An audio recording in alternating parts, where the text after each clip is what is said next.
Network.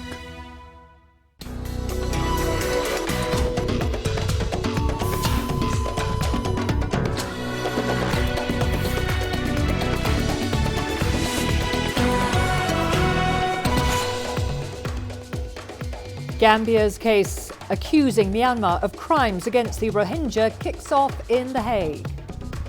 We update you on the floods ravaging many parts of Africa. And the thrills and fascinating frills from Tanzania's Swahili Fashion Week. Hello and welcome to CGTN. This is Africa Live and I'm Karen Roberts in Nairobi. Also coming up in the programme. A UNDP report warns of growing anger across the world as the inequality gap widens. And we find out why scientists are excited about the properties of a plant found in the Ethiopian highlands.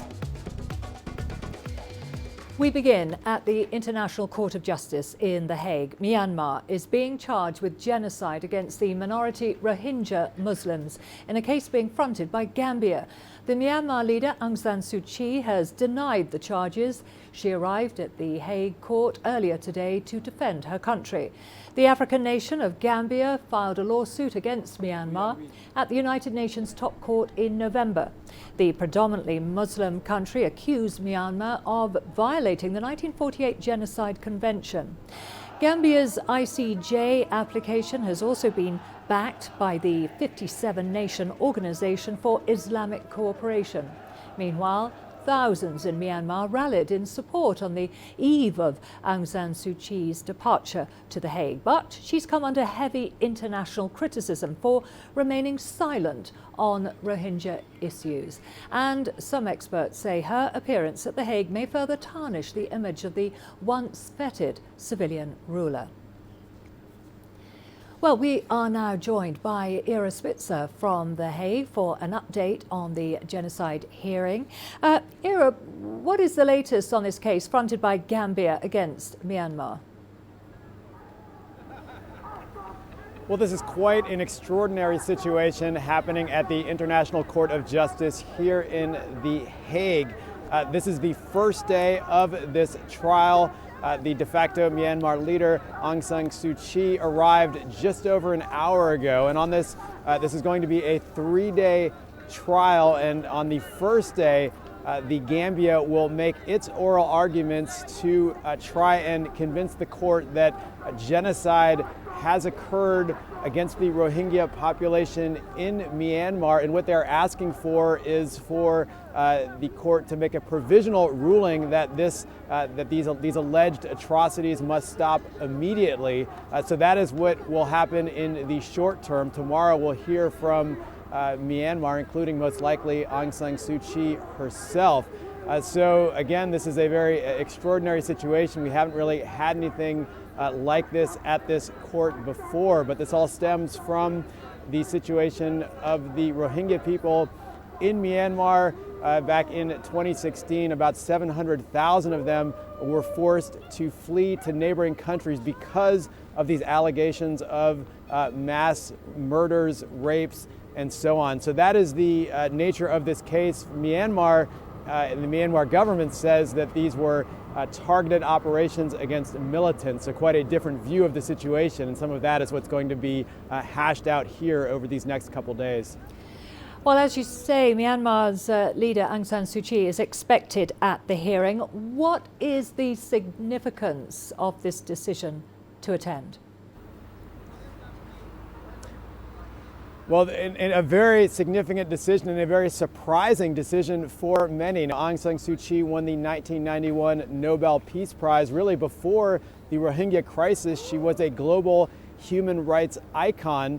What happened in Myanmar, what is alleged to have happened in Myanmar, certainly has tarnished her image internationally to a large extent. But coming here, she will attempt to tell her side of the story, as well as the the view of the Myanmar's government about what happened. So it could perhaps be a chance for her to change the narrative a bit about what happened in Myanmar, but certainly also very risky. She will now face scrutiny about the way that she defines what is happening there. So significant certainly in the sense that we now have this global human rights icon appearing before this tribunal in a genocide case. So very unusual.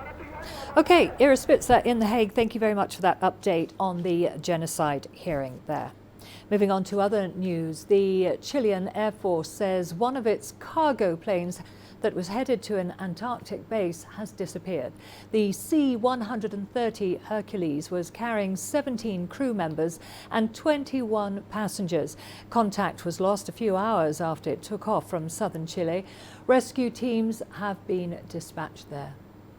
At this moment, there are 2 F-5s in the air, also doing a search, in case we might find survivors or rafts floating in the sea. We continue with all our search procedures to find in the area the airplane, or whatever we might search and find in the area. Well, continuing with matters to do with the Antarctic, a number of countries are set to use the South African city of Cape Town as a gateway for this year's annual expeditions. Cape Town's geographic positioning has made it the ideal Antarctic launch zone. Here's CGTN's Travis Andrews with more. For more than 5 decades, South Africa has been conducting polar research on Antarctica, and science coming out of the white continent remains an important tool to understand issues such as climate change and rising sea levels. As a signatory to the Antarctic Treaty, South African scientists continue to play an important role in this research and utilize the country's base over there for operations. There is the growing eagerness to further develop the Cape's potential to service the area. We know that there are gateway cities, and Cape Town is one of them. But in terms of developments, we are not in the same level as countries like Australia, for instance, with Hobart. But what we need to do is to build towards that so that we can be a country of choice for many countries. At the moment, it's about 10 other countries that are leaving through South Africa to go to Antarctica. For many countries, Antarctic travel and expeditions become the most accessible during the warm summer months, when the ice-breaking vessels are able to penetrate further through the vast ocean of ice. For tourists, it's an easier 6-hour flight from Cape Town, which has made the city one of the main launch destinations for Antarctic holiday travel, which has grown significantly. It's a large continent. It's 14 million square kilometers big. That's huge. That does not mean then that tourism is impacting all of Antarctica. There are areas of Antarctica that are more tourists, and the Antarctic Treaty System really has a lot of guidance and frameworks to ensure that activities are happening with the least possible impact. Turkey looks set to be the latest country to use Cape Town as their gateway, but an even bigger nation is headed this way. China is the latest country to be using South Africa as a gateway to Antarctica, with their voyage set to begin in early 2020. China, our biggest partner in all the platforms, multilateral and platforms in Antarctica, for instance, Camilla and 87 and so on, their Xiaolong 2 will be calling in the port of Cape Town in January. So for us, that's a major step forward, and that platform will be utilized by our young scientists as well. And on that vessel will be over 100 Chinese scientists who will be sharing some of their knowledge and skills with their local counterparts. For now, though, South Africa's icebreaker is setting off with more than 50 scientists on board to continue to develop their research. Travis Andrews, CGTN, Cape Town. In the Horn of Africa, 5 days of heavy rains have caused flooding in many areas of Somalia and the semi-autonomous region of Puntland. More than 1,500 people have left their homes seeking food and shelter. High levels of water in the Juba and Shebele rivers have also contributed to the flooding. The Food and Agriculture Organization, managed by the Somalia Water and Land Information Management Project, says there is a high risk of further flooding along the Shebele River. Since October, floods have affected just over 500,000 people, mainly in Hirshabelle, Jubaland and southwest states. Several roads have also been damaged as a result of the floods. This is the house we live in. We were not able to save anything during the heavy rains and flash floods, not even the things to make tea. There are many items lost, including beds, mattresses, wardrobes and utensils. Not a thing is left, so we are living with another family. Last night, we spent the whole night with them, and tonight it's going to be the same. You know, the rain carried on relentlessly for about 17 hours, causing a lot of damage to farms, leaving livestock dead, destroying a lot of houses, and forcing many families to flee because of the flash floods after the downpour. Some of the displaced people were evacuated to nearby schools as makeshift shelters. Crossing over to Madagascar now, Cyclone Belna hit the northwestern part of the country on Monday after brushing past the Indian Ocean island of Mayotte and the Comoros archipelago. Madagascar's National Office for Disaster Risk Management says that no one has been killed by the storm, but 172 people have been displaced from their homes. CGTN's Daniel Arapmoy with the details. Cyclone Belna reached a maximum wind speed of 180 kilometers per hour. According to the country's meteorological department, the wind speeds could potentially cause severe damage to the environment. More than 200 millimeters of rain is also expected in the country in the next few days. This has triggered officials in Madagascar to issue a red alert in the country's western Boeny region and a yellow alert its neighboring surrounding. There are already sites to shelter people who do not have a home. The NBRCM has already pre-positioned food at the storage warehouses. The government says there is a high chance that there could be widespread flooding in vulnerable areas. Coastal residents have been advised not to venture into the ocean until the danger had passed. Meanwhile, the UN Office for the Coordination of Humanitarian Affairs says an emergency operations team has been deployed to the Boeny region. People living in flood-prone areas will be evacuated and schools closed as a preventive measure. The implementation of evacuation transport is ready, whether it be rolling stock, speedboats or canoes. Madagascar is regularly hit by cyclones and other tropical storms. Cyclone Ava killed 51 people in January last year, and 2 months later, Tropical Storm Eliakim displaced around 19,000 inhabitants. Daniel Arapmoy, CGTN. In New Zealand, police have begun an investigation following a volcano eruption that killed at least 5 people. CGTN's Owen Poland reports now from Whakatane. The seaside community of Whakatane is in shock, knowing that 2 local tour guides are among the 13 people presumed dead after the eruption on White Island. I think the town's just devastated and shock. I've driven through a few times and it's just really quiet and quite sombre. The victims are from 7 countries, including Australia, the United States and 2 from China, and many of the 31 people injured have suffered life-threatening burns. Our hearts go out to the families of those who are injured, missing or deceased. The Prime Minister also visited Whakatane to personally thank first responders who risked their lives to evacuate the dead and injured. They have done an incredible job under devastating circumstances. The focus now is on the 8 people who are still missing and presumed dead on the island 50 kilometres off the coast. A Navy ship has been anchored off White Island using drones to assess the situation, and a disaster identification team is on standby to go to the island.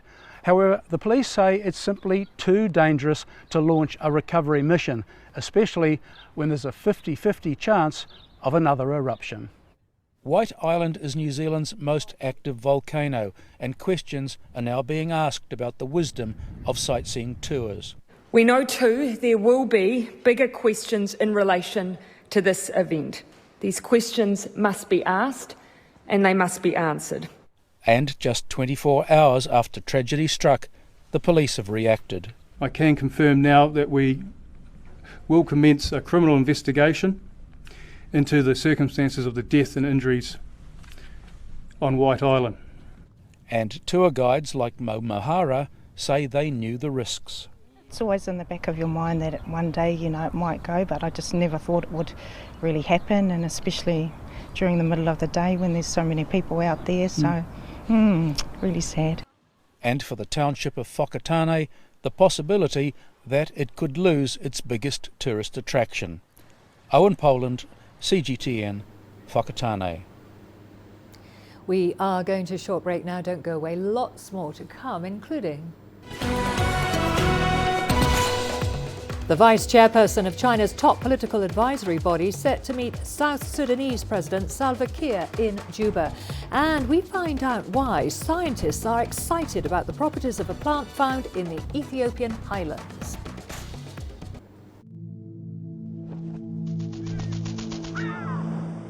How will your world change today?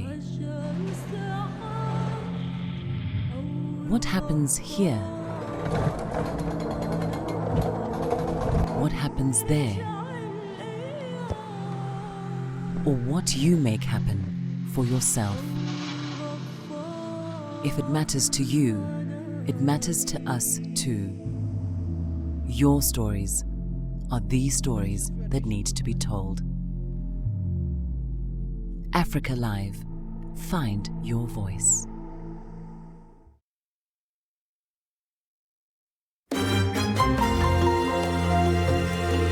Africa Live. Find your voice.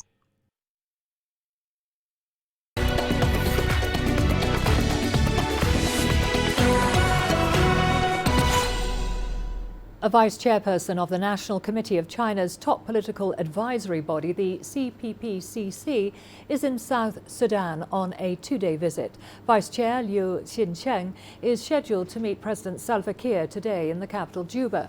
The two will be looking at ways to strengthen cooperation between their two countries. CGTN's Patrick Oyet now reports.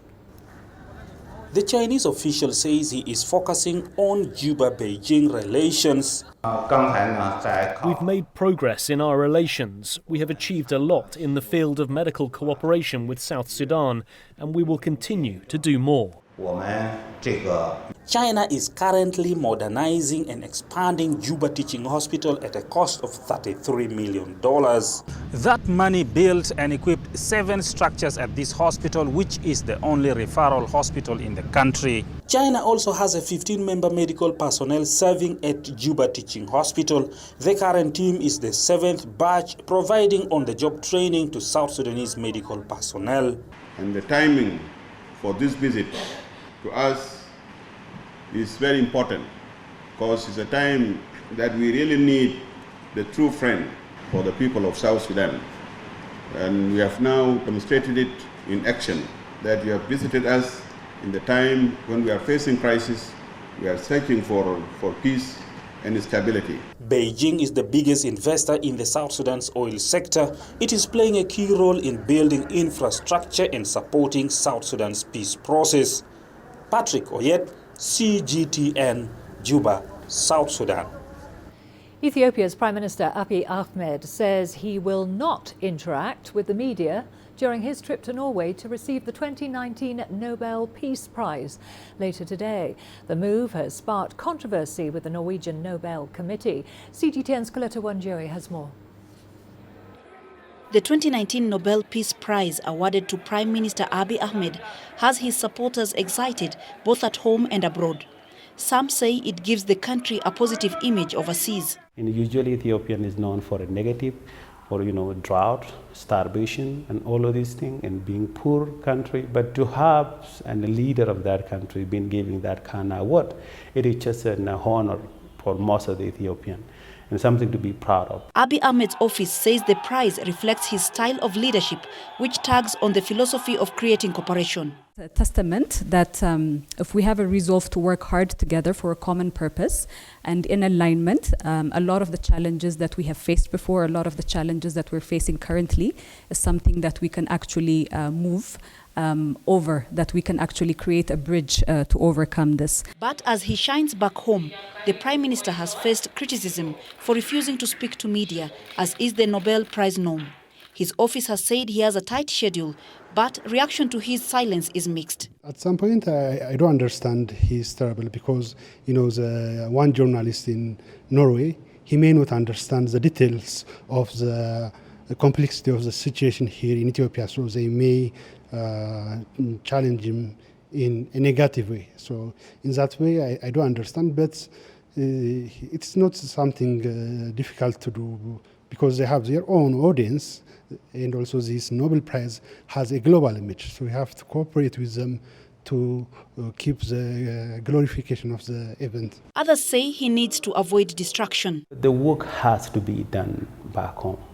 A genuine dialogue between the people. The issues that really eating us alive from within has to be confronted with open transparency, genuinely talking about it. This is what we have on the thing that, we need to talk to each other, not about each other.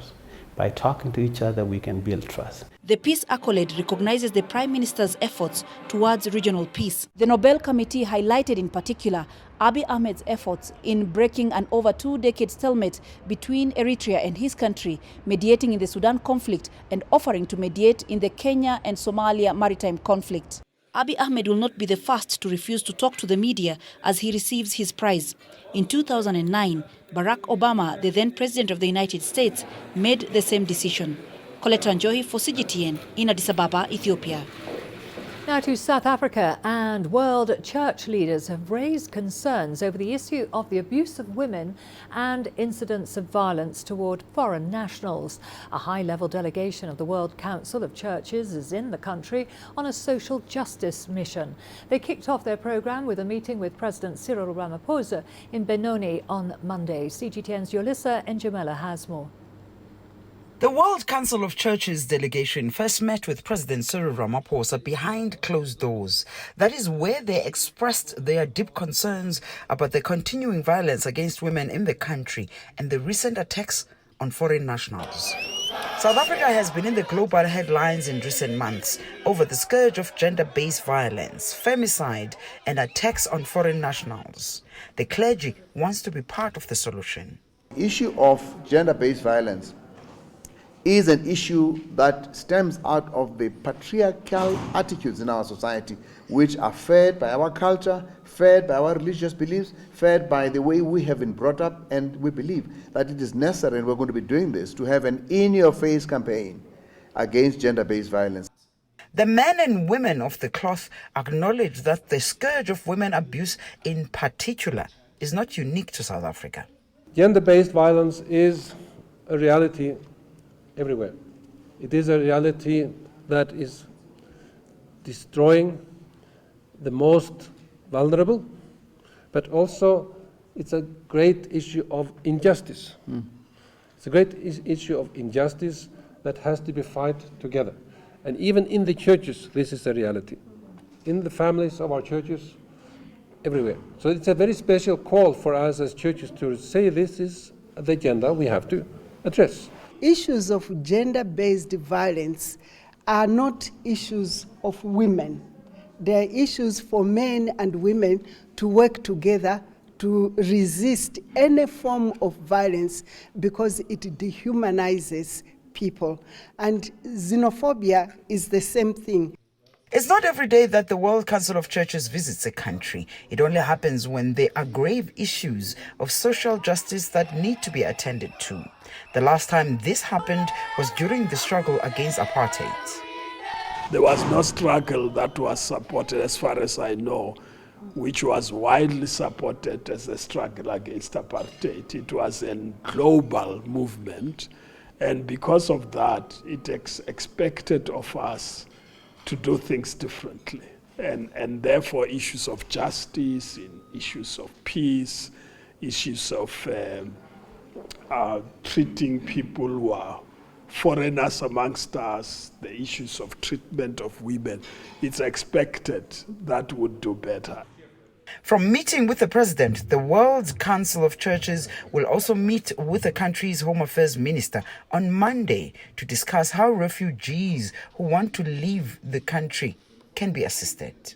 The engagements by the president with the higher echelons of the clergy are also in the context of advancing the objective of achieving social cohesion here in South Africa. Yodisa Njamela for CGTN in Benoni, South Africa. A group of volunteers in Senegal has been participating in a cleanup in the city of Saint Louis. Armed with gloves and garbage bags, they've been picking up litter in the UNESCO World Heritage City. Let's now take a look. Up and down the streets of St. Louis, dozens of Senegalese are picking up litter. These residents are trying to beautify and improve the health and hygiene standards of their city. What we do today by going through the different streets of St. Louis, others will see us. I believe they will think like us and take the initiative to act like us to have a clean city. We call on all other residents to come and do the same. If everyone does the same thing, we can certainly overcome the litter problem and make our city beautiful. The historic city of St. Louis is a 300-year-old UNESCO World Heritage Site. It was founded as a French colonial settlement in the 17th century. But potential tourist hotspots remain untapped. Unfortunately, in St. Louis, the riverside is not exploited. There is trash everywhere. We should build here, install public benches so that people can come and get some fresh air, relax with their families and children. But instead, people come here to use it as a toilet. Tourists come once and never come back because St. Louis is dirty. Tourists who usually come to the city want to visit it and see the seaside. But they discover that the surroundings are littered with garbage everywhere. This garbage comes from our homes, streets and neighborhoods, so the responsibility is collective and the solution should also be collective. The local government also has a cleanup operation, but at a much larger scale. It's targeting waste dumped at riverbanks and beaches throughout the city. For the past 3 weeks, we have been cleaning up the banks of the Saint Louis with a neighborhood-by-neighborhood program. The municipality has recruited and placed at our disposal 200 workers from a cleaning service. Recently, we have been equipped with an excavator and a loader, which has strengthened the existing system. The community cleanup effort is now part of the city's annual calendar of events. The organizers are hoping to gradually restore the city to its former image. Daniela Pearson, CGTN. Let's now cross over to Ethiopia, where scientists say that an edible plant grown in the Sidama zone could help greatly in efforts to end hunger and starvation. This is due to its drought-resistant properties. The NSET plant grows up to 10 meters high and is now a staple food in many parts of Ethiopia. CGTN's Daniel Arap-Moy has more. Martha Daniel is harvesting the NSET plant at her farm in the Sidama zone, southern part of Ethiopia. She cuts off the tall plant into sizable pieces and later shreds them to form a pulp.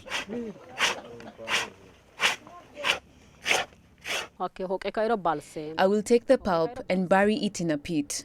I will then mix it and knead it with my hands.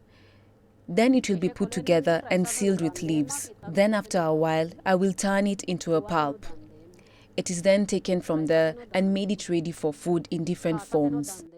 It can be baked like a flatbread or molded into a potato-shaped roll of food. You can also take it along in a food container when you're going on a journey. The NSET plant is a close relative of the banana. Its orange fruits are, however, full of bullet-like seeds which are indelible. It's a staple food for about 20 million people in the Ethiopian islands. Products from the plant can be used to make bread and porridge, construction and packaging materials, cattle feed and even medicine. To make a bursame, I first rub the kofame, the final product, on the wooden table called the badiru, and then add some salt and rub it well. And then I'll add a good amount of butter to it. Depending on the amount of butter and the side dishes, you can present it as a bursame or as a house special. Then it will be taken to the main kitchen, where side dishes like spinach and meat will be added to it and served to the customers. According to scientists, NSAID could be a lifesaver to many, as the plant is said to be very drought tolerant. And in Awassa, a town in the Sidama region, cultural dishes made out of the plant feature on the menu on several restaurants. This food is good for your stomach. You can eat as much as you want and it doesn't upset your stomach. It's been 28 years since I started serving it in this town of Hawassa. I've been serving this food for all the 28 years. I even send it abroad. People write to me from abroad and I send it to them. I send it every day. Although NSAID grows wild from Ethiopia down to South Africa, it has only been domesticated in the Ethiopian islands. Scientists, who are now DNA sequencing hundreds of varieties, hope NSAID could boost food security in other countries such as Zambia and Malawi. Daniel Arap Moy, CGTN. All of the business news coming up for you after the break, including a UNDP report warns of growing anger across the world as the inequality gap widens. And the World Trade Organization faces a shutdown after the US refused to back a proposal allowing the Court of Trade Disputes to continue. Africa is the nexus of enterprise, and global business will tell you why it matters. From the mega investment projects to multi-billion-dollar mergers and acquisitions. Africa today collects, just in terms of revenues from taxes alone, $545 billion a year. If you take 10% of that and you devote it to the energy sector, problem solved. All this on Global Business, weekdays at this time on CGTN.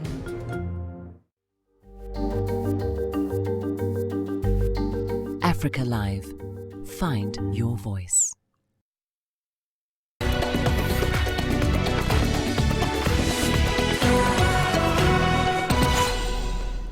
Political leaders around the world could face growing citizen anger if they cannot re-engage with unhappy populations. That's according to a report by the United Nations Development Programme. The UNDP says demonstrations in Latin America and elsewhere show an impatience with leaders who need to address the inequalities of the 21st century. Recent protests in the region have rocked countries including Chile, Ecuador and Bolivia, as well as elsewhere such as Lebanon and Hong Kong. The administrator of the United Nations Development Programme, Achim Steiner, called for a 21st century economic model that encompasses more equitable development and growth. Much of what we are talking about at the moment is an encounter of two universes of debate.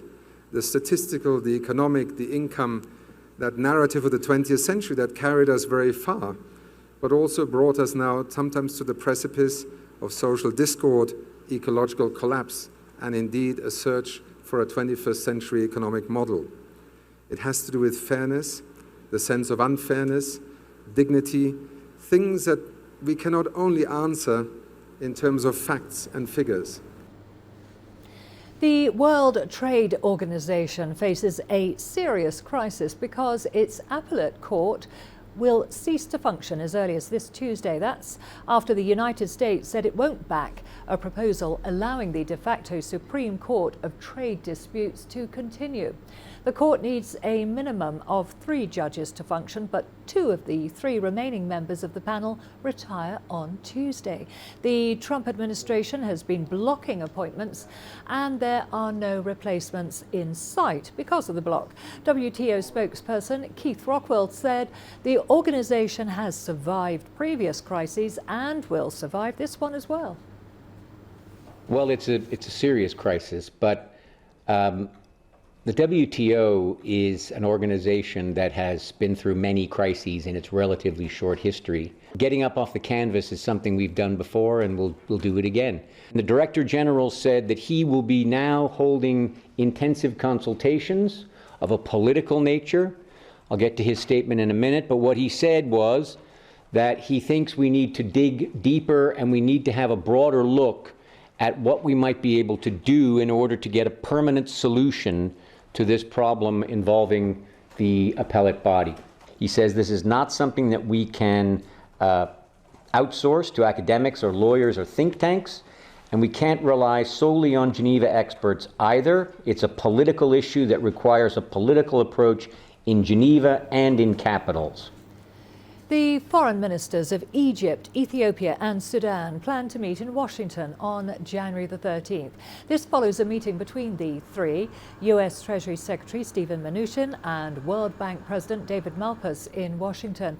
They've been trying to finalize an agreement to resolve a dispute over the massive Grand Ethiopian Renaissance Dam. The ministers issued a joint statement with the US Treasury Department late on Monday. Sudan and Egypt are worried that the dam could cut off water supply from the River Nile, on which they depend for their existence. Ethiopia has dismissed the fears and maintains that all pending issues will be resolved before the dam is completed. The latest was the second of such meetings since early November. The China-Africa Institute and the National Administration School of Senegal have jointly held an international seminar in Dakar in Senegal. The seminar was about China-Africa cooperation and joint construction of the Belt and Road Initiative. Representatives from China, Senegal and other African countries discussed views on infrastructure, industrial development, scientific and technological innovation. Senegal was the first West African country to sign the Belt and Road Cooperation Agreement with China. It's also the current co-chair of the China-Africa Cooperation Forum. I gave some examples of the results of this great cooperation. Already 10,000 kilometers of roads, 6,000 kilometers of railway lines, more than 20 ports, more than 20 airports, many energy infrastructures. So it's a cooperation that has given results, which is based on mutual respect between the parties. Our China-Africa Institute has started a lot of related research projects, including holding seminars, training programs for African officials and scholars, as well as research on cooperation topics. We will also promote cultural exchanges between different people. I think it will play a very positive role in promoting common development of two parties and the construction of the Belt and Road Initiative. Whiskey lovers will get the chance to bid on nearly 4,000 rare bottles acquired by the former head of Pepsi bottling company, the late Richard Gooding. As a hobby, Gooding travelled to Scotland to find special bottles from small distilleries before he died in 2014. The whiskey auctioneer company said the collection is the largest by value and by volume.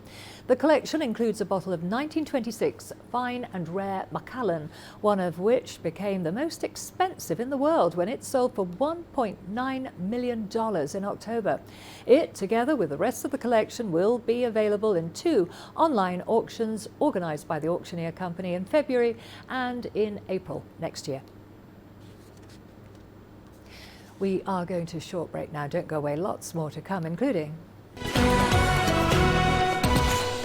the thrills and fascinating frills from Tanzania's Swahili Fashion Week. On the banks of the Chobe River in northern Botswana, a group of pioneering women are changing what it means to be a game guide. When we started, I think so many people did not believe in women. Are you going to be able to change the tires? Are you going to be able to drive through those sandy soils? More especially from the men's side, they always tell you that you should, think of doing something which is more like for women.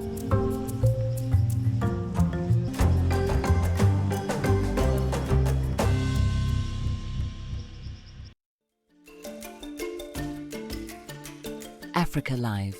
Find your voice.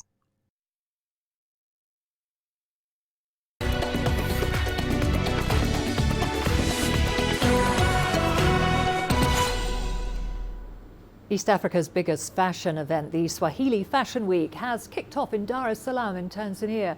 Over 30 designers from across East Africa and beyond took part in the event and showcased their best pieces of African fashion. CGTN's Daniel Kijo attended the event and filed this report.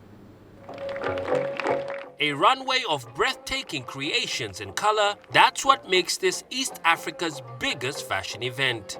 Swahili Fashion Week is now in its 12th year, but its goal has stayed the same: to develop the African fashion space and to use a platform to show that there's an alternative to foreign imported brands. The government says it's time for East African designers to produce world-class collections with African roots. We have to compete for markets. We need to be more creative. We also have to go see shows like these abroad. Don't just stay here. That's how you get knowledge, and you use the knowledge to do better at home. The show encompasses all aspects of fashion, even a bazaar that captures the spirit and essence of the Swahili culture.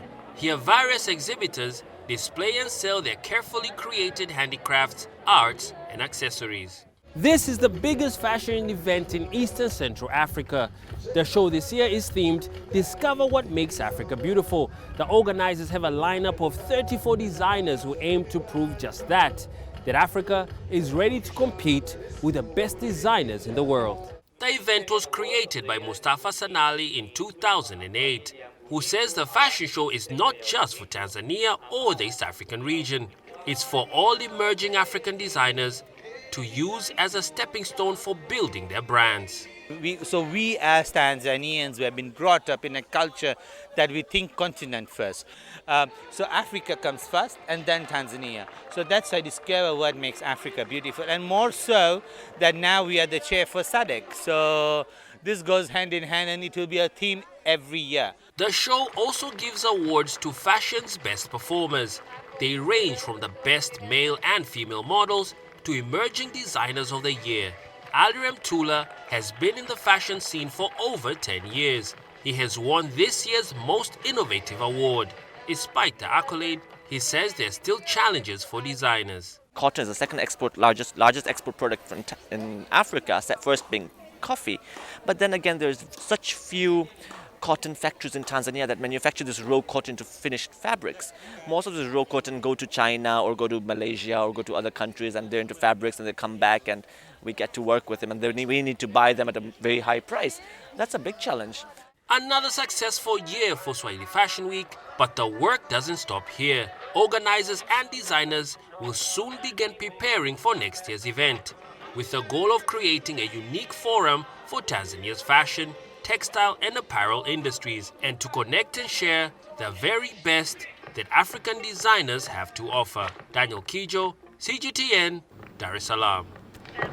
South Africa has come out on top again, from the Springboks winning the Rugby World Cup and now to the country winning the 2019 Miss Universe title.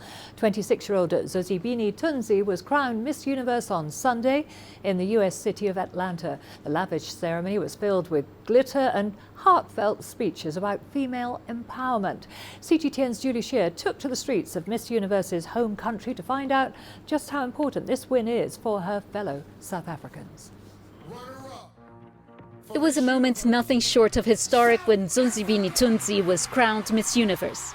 With the crown firmly on her head, Tunzi spoke to every woman who's been told she's not enough. For me to be able to be here today, crowned as a Miss Universe, with my hair looking the way that it does, and my skin looking the way that it does, is something truly magical, and I hope that it touches every child who grew up the way that I grew up and was told that, they were not beautiful. And it even extends beauty, because it's not just about beauty, it's about breaking boundaries and doing things that you've been told you can never do before. Zozibini beat more than 90 contestants from around the globe in the 68th installment of Miss Universe. Tunzi is the third South African to win the title and is the first black South African woman to wear the prestigious Miss Universe crown, making an entire country proud. Words cannot even begin to express just how proud I am, because she is showing the young girls in our country that anything is possible if you put your mind to it. And it doesn't really matter what you look like or what society says about you. As long as you believe in what you can achieve and you have faith, then anything is possible. As a black lady as well, you grow up thinking these things are not for us. You can never achieve them. But seeing her being crowned that tells you that anything is possible. You just have to dream and believe in yourself, and you can achieve anything. In her closing speech, Tunsi talked about the urgent need to empower young women and address gender-based violence. Educating the future generation is the best way to go. My thing always is, if we fail now as adults, maybe we can do something to change the lives of the future generation. So I want to challenge men to actually step up, to teach their sons how to look at little girls and young girls as their equals from a very young age, so that by the time they grow up to be the men that we need in society today. A message that has resonated back home, with even President Cyril Ramaphosa tweeting about female empowerment. She said we need to teach them leadership. I think that's the most important part. I think as black girls, I think they're afraid to take a stand and just be in front and take the lead and not stand for us men to take control of everything. And with her winning, I think most of the young girls will definitely look up to her. The new Miss Universe is already using her voice and platform the best way she can. And she's hoping every little girl who witnessed her win will forever believe in the power of their dreams. Julie Shire, CGTN, Johannesburg, South Africa. To Côte d'Ivoire now, where the 11th edition of the Celebration of Life Festival was held in the capital, Abidjan. The event aims to celebrate humanity. CGTN's Tuli Shabalala has more. The event was held under the theme Parade of the Living. Hundreds of Ivorians took part in the carnival. Many are here to celebrate life. Without life, you cannot work, you cannot make plans, you cannot even get married. In a word, without life, you are nothing. It is when we are alive that we can go about our various activities. So we are here today to celebrate life simply. Life for me is happiness and joy that the Lord gives. And today I'm here to celebrate simply because I'm alive. Audiences were treated to hours of music and dance. The organizers say they wanted to raise awareness about the importance of preserving human life. This festival is about treasuring humanity. More and more people must realize that wars and conflicts are unnecessary. Long live life. We want to make the most of it. We want to rejoice because life is beautiful. There are indeed difficulties in life, but these difficulties do not detract us from the beauty of life. Life is beautiful. Life is precious. Life is beautiful. The initiative is done by an NGO called Friends of Life. Born a little more than 10 years ago in Côte d'Ivoire, the festival is also celebrated in Benin, France, Norway and Haiti. Tuli Shabalala, CGTN. And we take you to Abidjan after the break for the second edition of the Côte d'Ivoire Handy Marathon in our sports section.